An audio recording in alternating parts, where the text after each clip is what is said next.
ibn al-Khattab radiyallahu anhu once entered into the house of the Prophet ﷺ for the first time.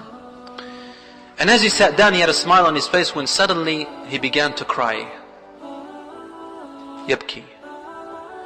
The Prophet ﷺ looked at him and said, Ma bika ya Umar? Radiyallahu anhu. He said, Ya Rasulullah. He had looked around his house, you see, and he saw that the Prophet ﷺ's house was extremely simple. His mat was made of straw, and he could see the marks on the Prophet ﷺ's body.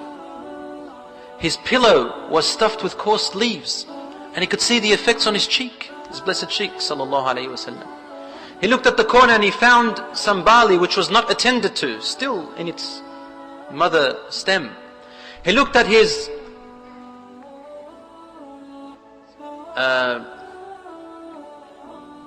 lamp, his lantern, and he found that there was no fuel in it to light it up for some light and heat.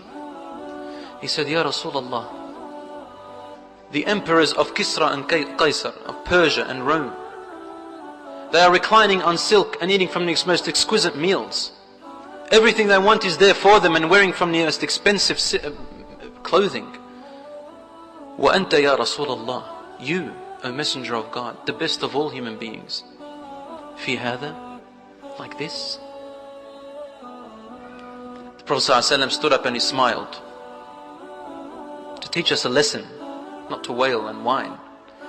He said to him, Ya Umar, ألا يرضيك أن لهم الدنيا ولنا الآخرة? Does it not please you, Ya Umar, that all they will get in the end is this temporary life, and then they'll chuck it all behind them, they won't take any of it with them, and we have the hereafter? Obviously when he's saying to Umar radiallahu anhu the hereafter, Umar radiallahu anhu understands what this world means and what the hereafter means. It's an everlasting bliss that never ever runs out. You'd be crazy if I said to you, if someone said to you, work and work all your life and struggle for 50 years so that you can receive 1 minute of pleasure.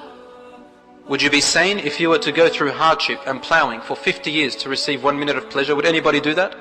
No, no one would do that. So we plow and struggle for the 60 or 70 years of our life, which in the end is only like a day or an hour. وَيَذَرُونَ وَرَاءَهُمْ, Allah subhanahu wa ta'ala says, and they leave behind them an enormous day, which is everlasting in the hereafter. So Umar ibn al-Khattab replied by saying, he wiped his tears and he said, Bala, Bala ya Rasulullah. Oh yes ya Rasulullah, this is exactly what we want.